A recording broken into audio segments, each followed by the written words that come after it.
பயணிகளின் கவனத்திற்கு விரைவு மெயில் ரயில்களில் ஒதுக்கப்பட்டுள்ள பொது பெட்டிகளில் ஒரு பெட்டி மாற்றுத்திறனாளிகள் பெண்களுக்கு என பிரத்யேகமாக தலா ஒரு பெட்டி ஒதுக்கப்பட்டுள்ளது.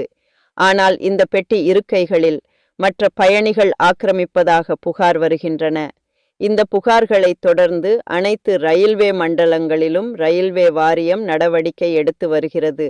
மேலும் மாற்றுத்திறனாளிகளின் புகார்கள் குறித்து ரயில்வே வாரியம் எடுத்த நடவடிக்கை குறித்து மாற்றுத்திறனாளிகளுக்கான ஆணையம் சூமோட்டா வழக்காக விசாரணை செய்கிறது.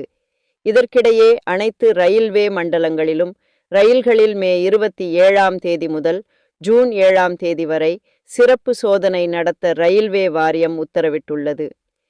இது தவிர கடந்த 6 மாதங்களாக இந்த பெட்டிகளில் ஆக்கிரமித்து பயணித்தவர்கள் மீது ரயில்வே மண்டலங்கள் எடுத்த நடவடிக்கைகள் குறித்து